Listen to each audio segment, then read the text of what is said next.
안녕하세요. 오늘 저희가 함께 살펴볼 자료는요. 2025년 7월 한국 경제의 핵심 이슈. 이걸 바탕으로 지금 우리 경제의 가장 중요한 맥락들, 또 주요 쟁점들을 좀 깊이 있게 들여다보겠습니다. 딱 처음부터 눈길을 끄는 게 역시 그 미국의 관세 폭탄 이야기인데요. 8월 1일부터 25% 관세, 이게 진짜 현실이 될 수도 있다, 이런 거죠. 네. 반도체나 자동차, 우리 주력 산업들 타격이 클 텐데 정부도 TF 꾸려서 대응하고 있다고는 하고요. 네, 맞습니다. 근데 이게 그냥 뭐 개별 품목 관세 문제 이렇게만 볼 건 아니고요.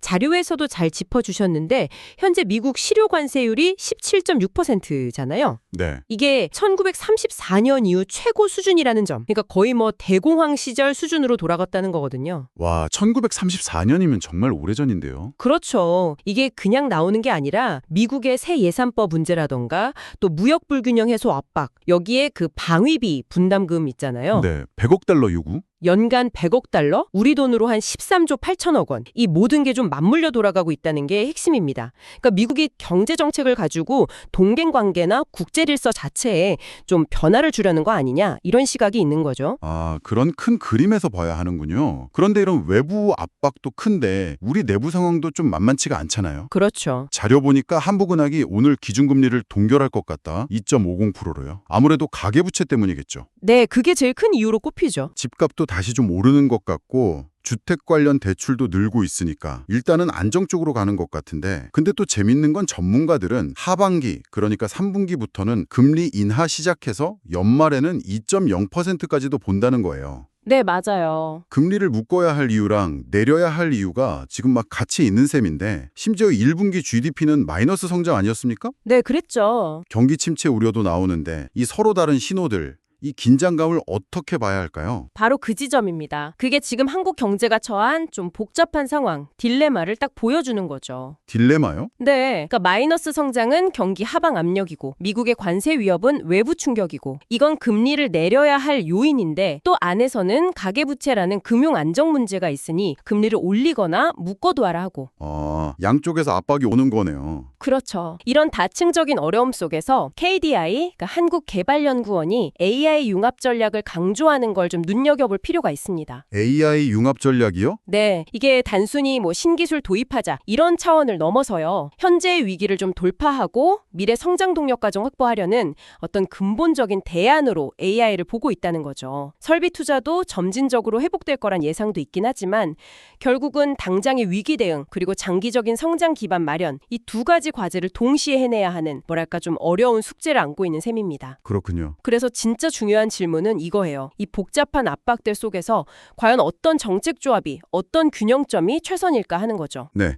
물론 경제라 능제라 이런 큰 지표들만으로 다 설명되지는 않죠. 그 청취자분 자료에도 몇 가지 다른 요인들이 언급되어 있더라고요. 아, 네. 어떤 곳들이 있었죠? 예를 들면 2024년부터 계속되고 있는 의료계 파업 장기화 문제. 이것도 사회적 비용도 그렇고 관련 산업에도 부담이 될 거고요. 네, 그렇죠. 반면에 곧 문을 여는 사천 우주항공청, SA-1000이라고 하죠. 여기에 대한 기대감도 있고요. 또 10월에는 경주에서 APC 정상회의도 열리고, 그리고 얼마 전 북한 민간인 DMZ 귀순 사건 같은 안보 변수도 있었고요. 맞습니다. 그런 요인들이 직접적인 경제 지표는 아니더라도 뭐 투자 심리라던가 정책 우선순위 같은데 미묘하게 영향을 줄 수 있죠. 네, 특히 에이펙 같은 국제 행사는 단기적으로 내수에도 좀 도움이 될 수 있고 또 국가 이미지에도 영향을 주니까요. 그렇죠.